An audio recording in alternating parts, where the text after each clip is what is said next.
Con el paso de los años, los tamales se han consolidado como uno de los alimentos preferidos de cientos de capitalinos, pero el peculiar platillo también ha protagonizado una de las historias más terroríficas que guarda la Ciudad de México.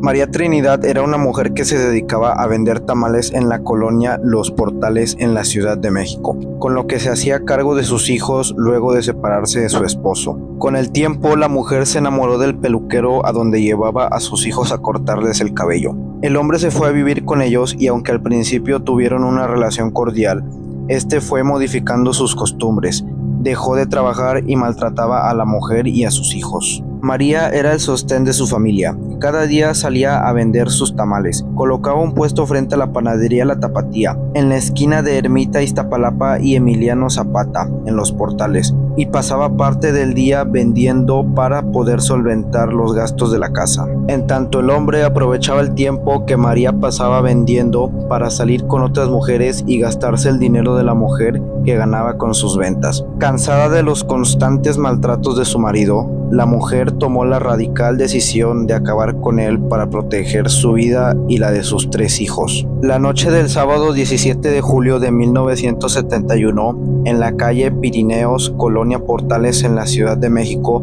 María Trinidad liquidó a su pareja sentimental, Pablo Díaz. Entre los golpes que constantemente el hombre le propiciaba a sus hijastros y esposa, el hartazgo de la violencia que se vivía en el interior de aquel hogar de la colonia terminó por colmar la paciencia de María, quien en un arrebato golpeó con un bate de béisbol de forma contundente en el cráneo de su pareja. La aterradora historia sucedió al sur del entonces Distrito Federal, zona en donde María Trinidad Ramírez Poblano era conocida por los tamales que vendía. Reportes periodísticos de la época relatan que en su afán de esconder su crimen, la mujer el cuerpo de su pareja sentimental con un hacha para posteriormente meterlos en los mismos costales de la Conasupo que tenía para trasladar la hoja de maíz con la que envolvía los tamales que comercializaba. Con cautela y sin llamar la atención, María dejó en diferentes puntos de la colonia los costales que contenían los restos humanos de Pablo Díaz y aunque por un momento creyó que nadie descubriría el homicidio, pero fue la mañana del lunes 19 de julio de 1971 cuando la empleada de una de las casas donde María había dejado uno de los costales se percató del macabro hallazgo y dio aviso a las autoridades. El medio especialista en nota roja, La Prensa, refirió que tras el aviso de la empleada fue el mismo jefe de la policía del Distrito Federal, Daniel Gutiérrez, quien comenzó las investigaciones para esclarecer el crimen.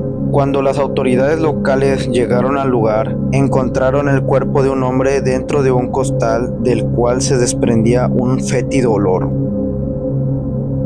Después de tomar las huellas dactilares de una de las manos halladas en los costales, los peritos que en aquella época conformaban el servicio secreto pudieron determinar que el cadáver correspondía al expeluquero Pablo Díaz, quien ya contaba con antecedentes penales por delito de robo.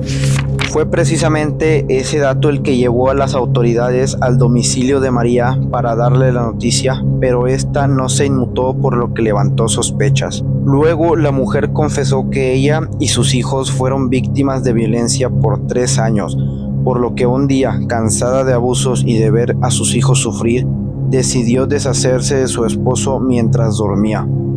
Ella declaró que golpeó a Pablo con un bate en la cabeza en varias ocasiones. Luego, mientras estaba inconsciente, le piernas, lo que lo llevó a convulsionar y finalmente con un hacha que le había prestado para cortar leña, la mujer le la cabeza y las piernas al hombre. La cabeza la puso a hervir y luego la colocó debajo de su cama mientras las piernas las guardó para usar la carne en los tamales que vendía, aunque esto nunca se comprobó. Si bien por sí sola la rigidez de la confesión de la mujer asombró a los policías, fue el hallazgo de la cabeza del occiso en una de las ollas donde María cocía sus tamales lo que terminó por concretar la terrorífica historia. María escondió la cabeza de su marido en una olla de tamales porque no logró meterla a los costales donde previamente había depositado el resto de su cuerpo. Por las circunstancias del hallazgo, se especuló que María Trinidad había usado la carne de la cabeza de Pablo Díaz para preparar tamales que vendió durante los días posteriores al...